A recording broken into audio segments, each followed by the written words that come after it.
I think that everything that we saw in the pandemic of people going online and doing their stuff online was really important for the tech ecosystem in general. Brazil is the country of the jeitinho. You have a way, a way in. And if you know that person, if you know how the game is being played.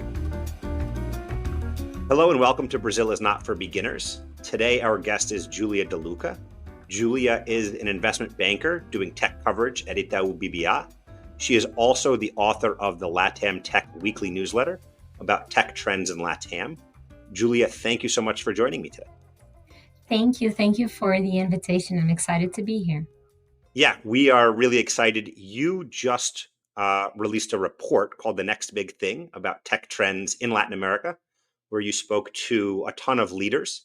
I would love to go deeper into that report, but also looking beyond just 2024, what you're seeing in the long term.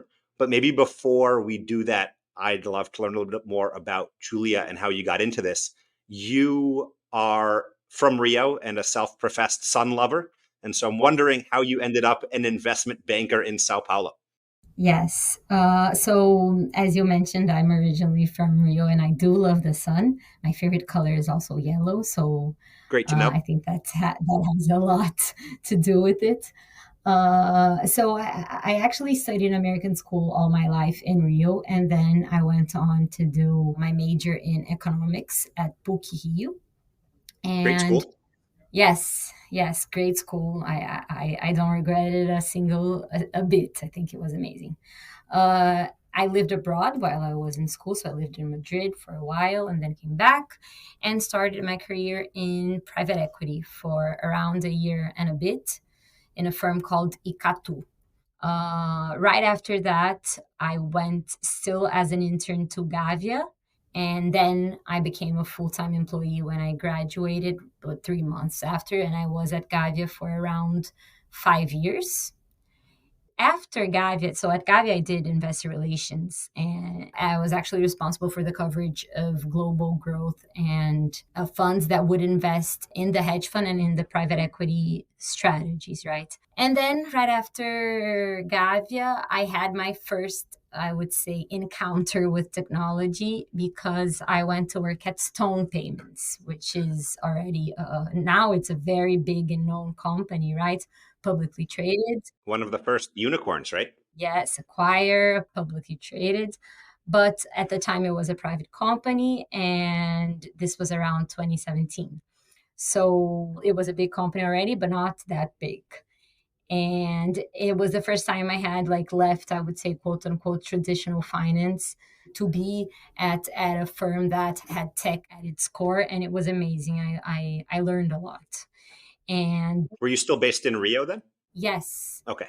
I did several things. So in Rio, I did M&A, and I was also the business lead for the product of their account, like the wallet that Stone was going to offer to its SMBs and clients. And right after that, the company was starting its preparation for the IPO. And then I started getting more involved in the process and building the investor relations team and looking at the F1. So very cool.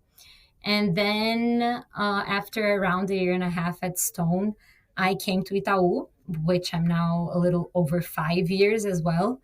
At Itaú, I started out as equity sales, but now I am, as you said, at the investment banking department focused on technology and covering both venture capital and growth funds globally, but also selected companies more on the marketplace side. Very cool. There's an expression in English, at least in the States, that there's only two things that are guaranteed in life: death and taxes. And I like to say that for Cariocas, there's three things. It's death, taxes, and moving to Sao Paulo. So yes. My wife is also Carioca and also moved to Sao Paulo. I think there's a lot of people that have done that. I agree. It's a good sentence. So really amazing background. How did you start the newsletter? Because again, you love the sun, and I imagine you put out the newsletter on Sundays. So a lot of weekend working as well. What started that idea of putting the newsletter together? So I have always been like an avid writer, right? At school, I did journaling, of course, and I published the school's newspaper. And then when I moved on to college, I wrote personally. So I've always had a Medium account. And so writing is something that I really enjoy. So it was like the middle of the pandemic, and things in tech were happening really quick. I think that the listeners can relate. Like in 2020, 2021, things were booming, and it was like Yeah. one deal, at least one deal per day, if not three, four. And so it was like very overwhelming. Yeah. And I started feeling that I wasn't able to be up to speed with everything that was happening in the tech ecosystem in Latin America. And that got me really anxious. Like, I was like, I think I'm missing out. Like, what am I not getting? What am I not? So I started doing for myself. Every day I would read the usual stuff that I read, and I would select the news that I thought were important for tech, and then I would go over them on Sunday when I had more time. Of course, I read like a headline or something like that, but like thoroughly reading on Sunday. And then I started doing this to keep track of everything that was happening. So it was like my own learning process. And then there was a day that during the weekend, that I was running on Sunday. I always have like really good ideas when I run because I'm thinking about several stuff at the same time. Yeah, you're disconnecting. Yeah. Yeah. And then I was like, you know what? I think this is like an interesting idea for everyone that is from the sector and wants to follow what is happening as for trends within the tech ecosystem. You know what? I'm going to this Sunday. So this has around 2 years, and I still have my first email, which is interesting. This Sunday, I'm going to choose, I don't know, 30 people that were my clients at the time, because at the time I was in equity sales. So my clients were like the public equity guys. So I chose like the people that I thought were interested in tech, etc.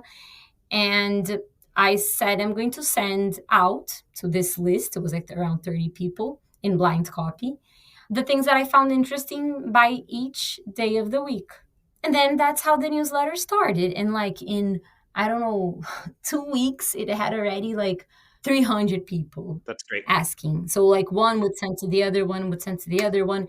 And that at a certain point, in the end of the first year, I had almost 1,000 emails like in the blind copy of my personal email. It was like insane. That's awesome. Yeah, and I didn't know what Substack was at the time. And then a person from actually a fund, he replied like, "Go to Substack." And this is when I went to Substack, and I think it became like more professional, and then it escalated a lot. I love that story. I also probably had the idea for this podcast. I don't know if it's a good idea yet. I'm doing it. We'll see if this turns out to be as good an idea as your newsletter, but also while exercising. And I think it's also one of those things that, there's a lot of founders that talk about building in public. And so to me, this is kind of building in public in terms of me doing my background research about how things work in Brazil and just getting smarter about what's going on in Brazil. I also really liked your comment about note taking and journaling. Parker Tracy, I was listening to a conversation with him. He's the founder of Cobley. He was being interviewed by Brian Reckworth at Latitude and talked about being a good note taker. And so it seems like maybe the newsletter is just you taking good notes and getting up to speed on what's going on. I really love it.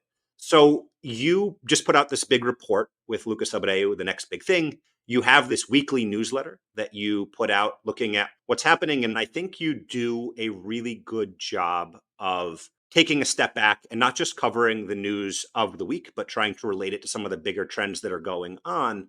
And so I'm wondering if you can talk to us a little bit about what you see as some of the big trends, not just for next year, but for the next 5 years. So when we look back in 2030, what are going to have been the trends that drove Brazil specifically?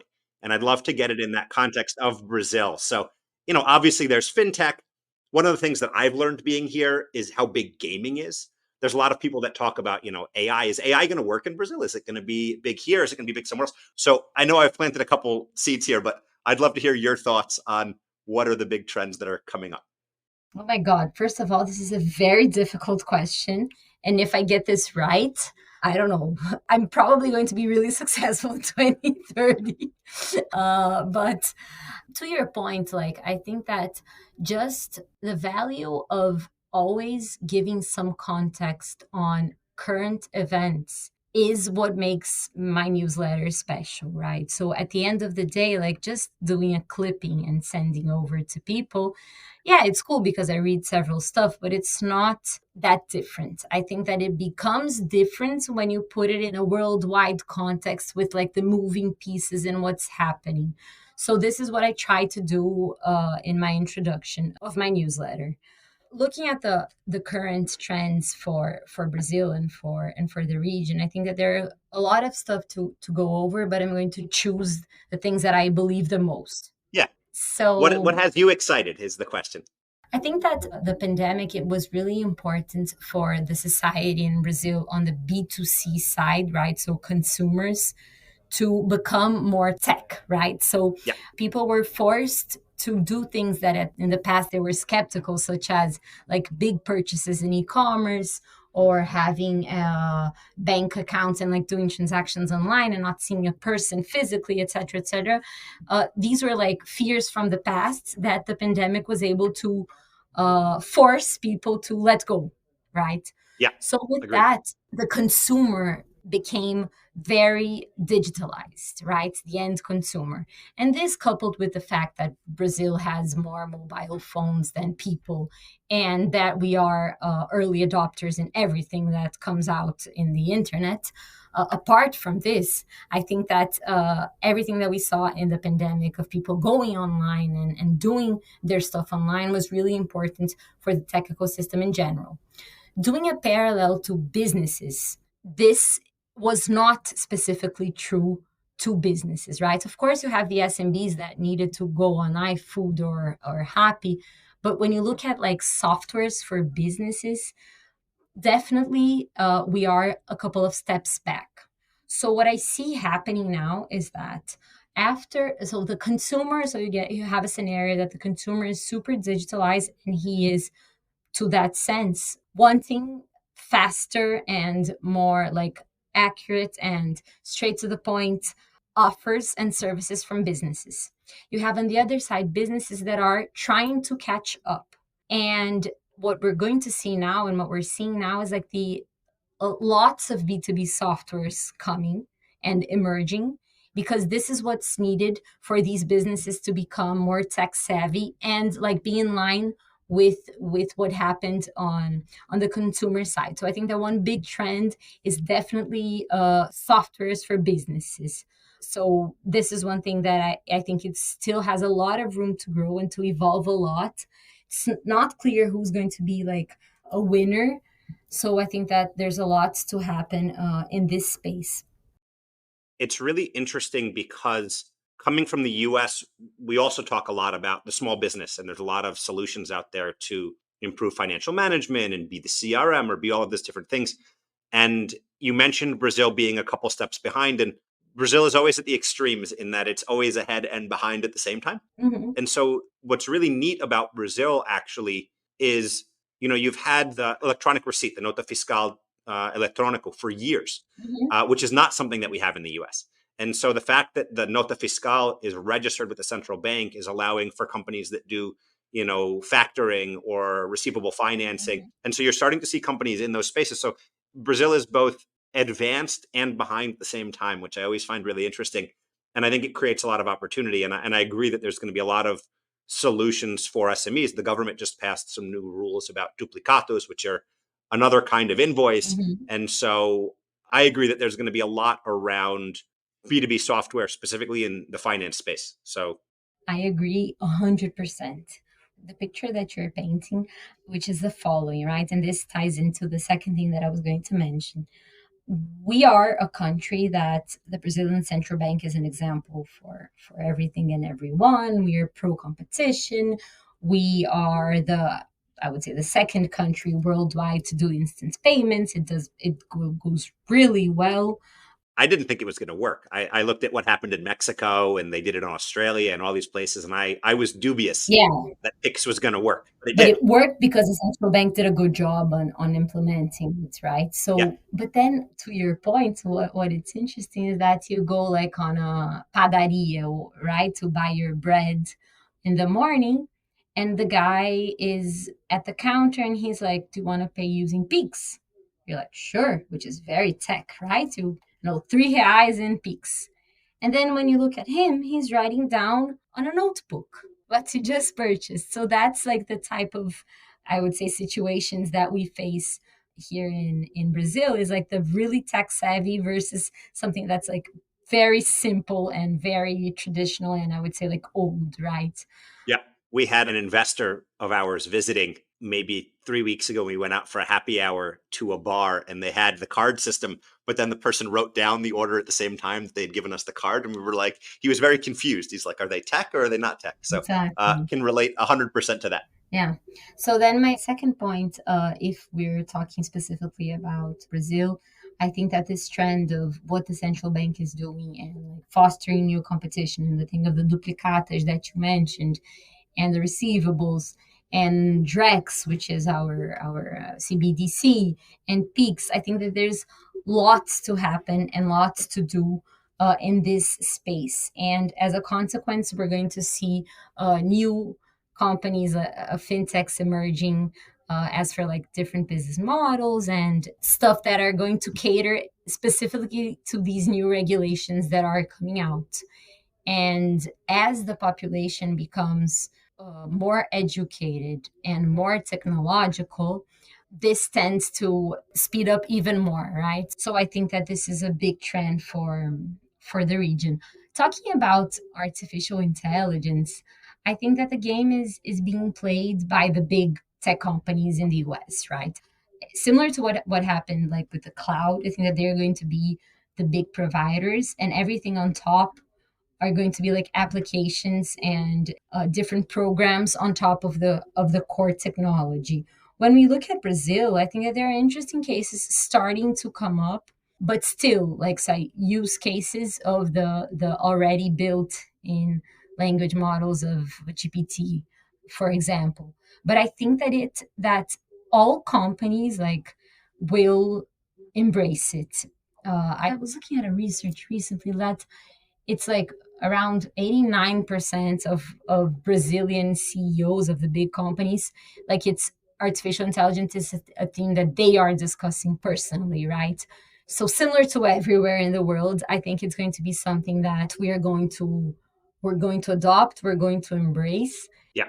So I have like a, I would say quote unquote controversial opinion in a sense because I think that Brazil can benefit a lot because we have a lot of labor force of things that artificial intelligence cannot replace, like manual labor, right? Manual labor. We have a lot.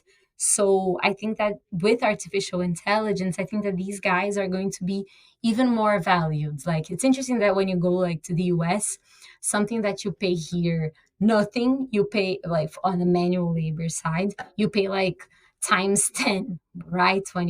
Yeah. When you go to the US. Try So finding a plumber in Manhattan at midnight. Yeah, it's impossible exactly. and it will cost you an arm and a leg.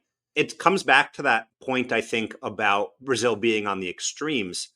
And I think there's advantages and disadvantages to it. And it'll be interesting because one of the things that you see is because labor is so cheap, people don't look to technology always to solve problems because I can just throw more people at it. And so, specifically for more traditional businesses, they might choose to, whereas a company in the US or Europe may develop a solution to solve it or try to automate it, in Brazil, you just put, more people in that room doing the accounting or doing whatever it might be and you can solve it because the cost isn't as high or isn't prohibitive and necessary to put in the capital investment to develop the software.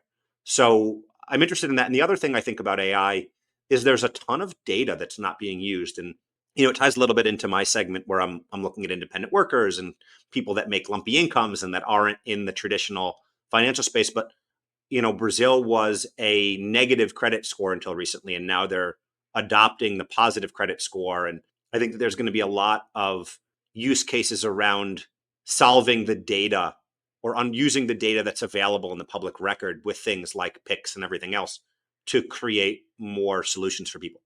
I agree. I think that Brazil and the specific companies, we have a lot of data, but we're still figuring out how to work with this data, right? Yeah, Everyone knows like that data is the new oil, blah, blah, blah, blah, blah, but like how to get the insights from the different pieces of data. yeah, And I think that to your point, it's like an evolution also when we talk about artificial intelligence, because I think that the name of the game will be to use these different large language models in like a proprietary data, yeah. right? So use the model to look at proprietary data and try to figure out patterns and give like the right product for the right investor when you're talking about finance, right? So yes, we still need to figure out how to look at data. And are there any trends? So obviously, fintech, open finance has been big in Brazil, is going to continue to be big. And you talked a little bit about AI. Are there other areas where you think tech is going to come in and play a role and maybe disrupt an industry? There's a lot of talk about agriculture, climate change, climate tech. Are there other segments that you see really interesting? And I ask this because one of the things that I've noticed in Brazil, at least coming from the US, is in the US, there's a real sense of applied science. So you go to universities and they're sponsoring how to take pure science and apply it. And they connect people from business schools to people in science departments or engineering departments. And in Brazil, there's always, to me at least, been a challenge of there's great science happening, but not much applied science. I agree. I have a sense that the universities, etc., and the study, right, is very separated from the market still. And I think that there should be more of a convergence of these two like forces, right? The academic and the different business models, etc. But as for quote unquote traditional segments that I think will be important in Brazil, I personally don't think that company has already cracked the code for health. And I think that health in Brazil is full of regulation and is full of inefficiencies given the history, right? And everything that has happened. So with that, I think that there's still a lot of room to innovate in the health sector. I think that the obvious ones are the ones that you mentioned, such as agriculture, climate, because Brazil is a force in these sectors, and it would be like a shame to not have a good ag tech company, or if Brazil is not being like a main player in the climate discussions, right? So I think that this will happen, of course, but like something that's like I would say more off topic. I think that health is something that still needs to be figured out, despite the fact that we have several health techs and several people doing lots of good stuff. But I Yeah. think that there's still room to grow. Yeah, there were a couple people that talked about, and I think we have mutual friends that are working on AI in health tech that could be doing some really interesting things. Is there an under the radar trend that you really like? What's your secret pick? You have, I'm going to give you $100 to go bet on this sector. High risk, high reward. What's your long shot or under the radar pick? Your sleeper. I was looking for that word. Mm, I don't have like an under the radar pick that's like really off and like that no one's looking at. I still believe a lot in fintech. So it's the sector that I like the most. And I think that financial services, we are just like scratching the surface of how we can, and this globally, right? And of how we Yeah. can innovate. I think that like with blockchain and with everything that's going to happen and is happening, there's a lot of opportunity. So I'm afraid to say that I am going to be boring. And I'm going to say that it's a financial service. It's still fintech. Yeah, it's still fintech. Yeah, I can't disagree with that one. I was hoping that maybe you'd come up with something a little bit more controversial. But are there any trends that you think people are talking about that are a bit overhyped that you don't see happening specifically in the context of Brazil? And so I think that when I first came back to Brazil in early 2021, there were a ton of these B2B e-commerce companies trying to serve small businesses and trying to digitize that supply chain. There was also a lot of collective commerce, so trying to offer cheaper prices to, class C, class D by collective purchasing. And those have largely disappeared. They haven't been able to crack it. So those were two segments that I think VCs were betting really high on at the time and have backed off on, at least in the last couple of years. Yeah, I agree. Are there any segments that you think people are talking about that maybe won't play out the way they hope? And specifically because of the challenges of Brazil? It's a good question. So I think that everyone's now it's very hard to move away from the artificial intelligence theme, right? So as you mentioned in the beginning of our conversation, the next big thing report, like we wanted this year, we did it differently because last year we invited the expert, the thought leader, and said the theme that he would need to talk about, right? This time around, we just invited the thought leader and we said you can choose what you want to talk about. And like I would say 35% of respondents talked about artificial intelligence, maybe a bit more to a certain extent. So I think that everyone is looking at this theme. What I think is that again, the technology and everything that is happening will come from the big techs and not from like local solutions. So I'm seeing like several companies that were already in place for a while now, like doing the spin of trying to put the hype of artificial intelligence within their business models when I don't think it's the correct way to go. So I think that this is one thing that I see a lot of people betting on that I find it hard to see it fly. So similar to what you mentioned on the peaks side that you thought it wasn't going to fly, is the open banking theme. So it's been around for a while. The open banking, it's been around since 2018. And I think it's very hard to fly in Brazil. To start off, I was looking at a research. Only 8% of the entire population have heard about the theme open banking. So you start off with a theme that it's in English, like it's very, I would say, obnoxious to think that Brazil is what we're talking about here, like me and you, right? Brazil is gigantic, and Yeah. there's like all types of people. And you want to tell me that a thing called open banking in English is going to be a big thing in a country as big as ours with like the education barrier, the language barrier, Yeah. the like I think it's going to be really hard. While I think there's an effort from the central bank, I think that's going to take longer than it's already taking longer than what everyone expected, but it's going to take longer because different like peaks, it was very straightforward. People understood what it was and it was simple. Open banking is like a whole nother level, like opening your data, allowing like APIs. It's like a whole nother level of complexity. So I see funds and startups trying to do something related to the theme, and I think that's going to be really hard. I was hoping so. First of all, thanks for sharing a controversial perspective. I tried to get you to give me one before, and so you gave me one now. Thank you. I hope that it goes faster, but at the same time, I think that there's also I've heard some examples coming where banks are blocking this and larger companies in the financial sector because they know that they can wait out the smaller companies. And so I've heard some examples of, this idea of having the ability to move your accounts or share your information, so portability of your banking accounts. And some of the bigger companies in the financial sector are just refusing to do it.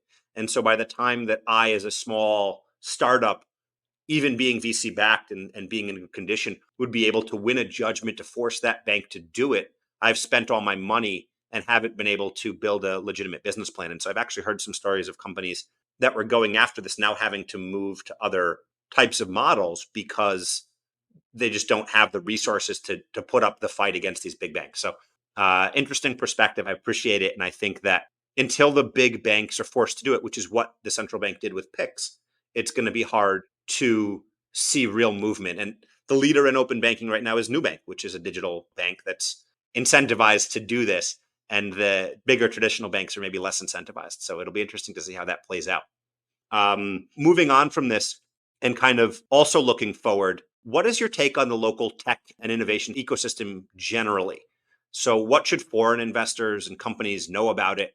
And how has it been transformed in the time that you've been looking at it? So you mentioned, you started your career at Stone. you saw these earlier startups. Stone wasn't one of the ones that was started by a foreigner, but a lot of them were started by foreigners that came in, and maybe they were just audacious and thinking that they could fix something that didn't work in Brazil, whereas Brazilians thought, no, that's just the way it works. I have the perspective that you're starting to see that next round of people that went through these companies, Brazilians themselves building out. But what is your perspective on the local tech ecosystem and what foreigners in particular should know about it as they look at it? You mean like when foreigners are trying to build something here, right? Or investors are looking at it and trying to invest in companies just in general, I guess. One thing that I tell all, like, because in my role at the bank, I'm constantly talking to a foreign investor that's looking at a Brazilian opportunity. And chances are that this foreign investor, he or she does not have a local presence. And this is very particular. Brazil is the country of the jeitinho, right? Yeah. Everything has, you have a way, a way in. And if you know that person, if you know how the game is being played, etc., etc. So what I think and what I always say to the foreign investors is that you have to look beyond the pitch deck and beyond your diligence of the business.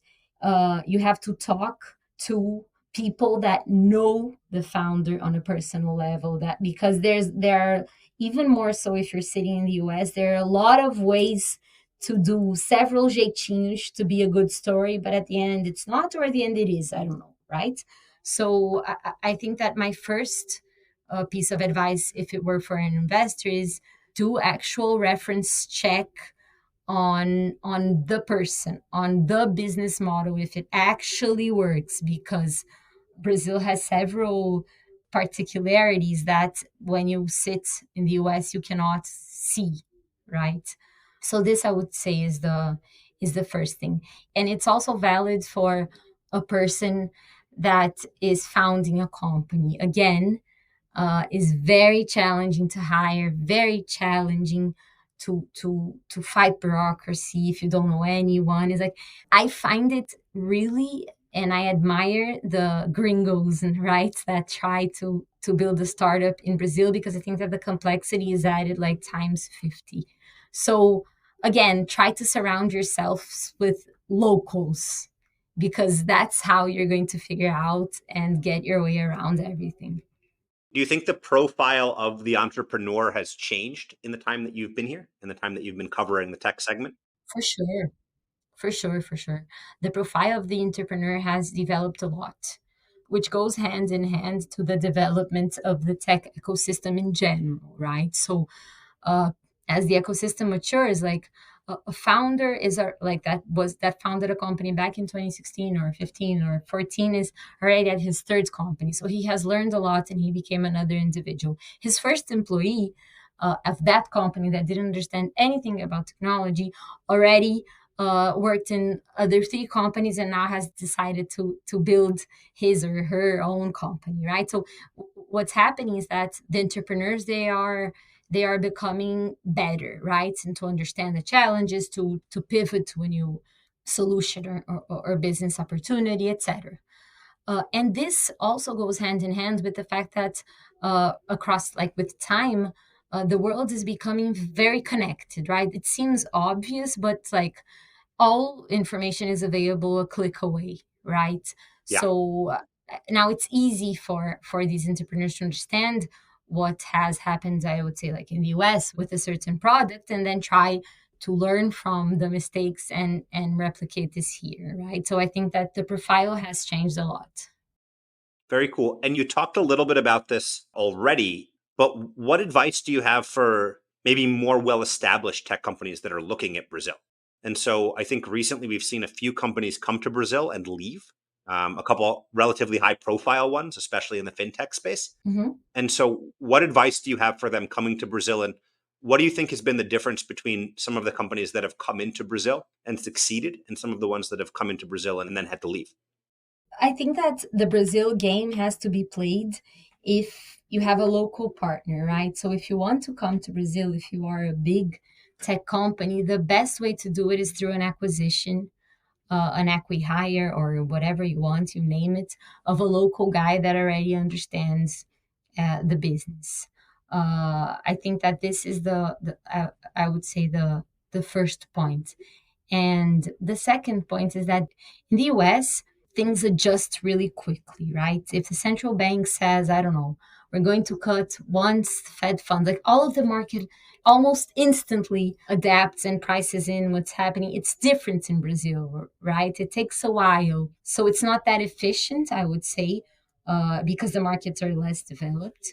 And I agree with you that there are several companies that have tried and have left because they find it hard to operate because it's much more complex.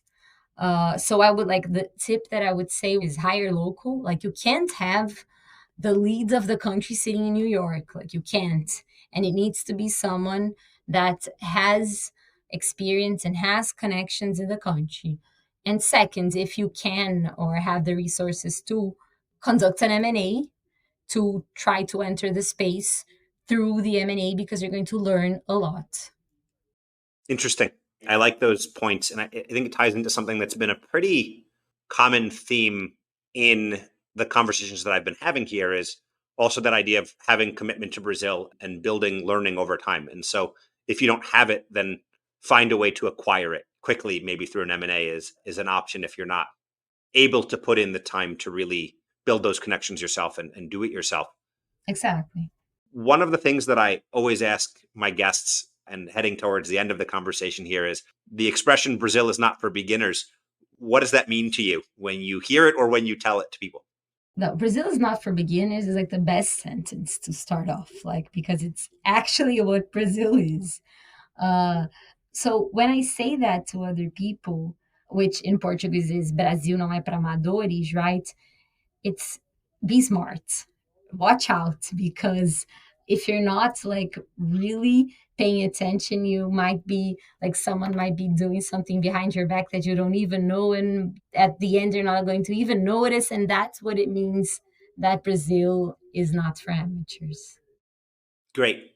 And the last question I always like to ask people is maybe something a little bit more cultural. So, is there an expression or a characteristic or a behavior that's very Brazilian that you like to highlight for people? And so, one of the things that's come up recently in some of the conversations is "Vamos marcar," and you're from Rio, which is, I think, the central place for "Vamos marcar." And it was, This would be my first one. yeah, I remember when I first came to Brazil to live in 2013, I would meet somebody at a bar and they would say, "Vamos marcar." And I'd try to get their number and they'd look at me weird, like, wait, this is just means I'll see you around. It doesn't mean like we're actually going to do anything. And so, what are some of the other ones that you have out there? So you said the one that is very carioca, so it relates a lot to where I'm from, which is like, yeah, we're going to meet, and then you never meet. So this is very particular for Brazil. Something that I think it's also very cultural in Brazil, I don't know if anyone mentioned, that I struggle a lot, is that I am very punctual. If the person says, it's a 1 p.m. lunch, or you need to be here at 3:30, I'm going to be there at 3:30. But what happens in Brazil is that if the party starts at 2, people only arrive at 6. If the lunch is in the weekend, it's starting at 3, not at 1. Yeah. And I think that Americans find it harder to relate because it's something that's really cultural, right? Like if you're an American and or from anywhere else, like, it's a 1 p.m. lunch, you're going to appear at 1 p.m. and you expect people to be there. It's not true in Brazil. Yeah. Unless it's a business lunch, right? Yeah. But even business lunches, people, there's always a little bit of waiting around or not knowing how long things are going to take. Mm-hmm. And it changed a lot in the last 10 years since I started coming to Brazil, where, we didn't have smartphones the same way, but I always used to travel with a book. And now you have stuff on your phone to read because you don't know when somebody's actually going to show up to meet you and if they're going to be on time, and you need to kind of be, Exactly. be prepared for it. Julia, this was a ton of fun. Thank you so much for joining me here. Thank you. Thank you. It was really fun. I like the conversation. If people want to learn more, how should they reach you? Obviously, they should sign up for your newsletter, Yes. which they can get on Substack. But how can people reach out to you? How can people follow you? Sure. So I'm really responsive. So on Instagram, it's juliadeluca.tech. On LinkedIn, it's simply Julia de Luca, and send me a message and I'm going to respond. Great. And sign up for Julia's newsletter. Yes, Again, please. LatAm Tech Weekly. Extremely important. Yes, extremely important. Julia, thank you so much for joining me. And I look forward to having you back in 2030 to see how you did on your projections. Yes, thank you. Thank you for having me. Absolutely. Thanks again for joining us. This podcast was hosted by me, Isaac Matzner. It was produced by Amanda Villela and edited by Veronica Medina. You can find more episodes on Spotify and Apple Podcasts, as well as on our Substack page. We love feedback, so please feel free to reach out to us on social media or via email at Brazil4beginners@gmail.com.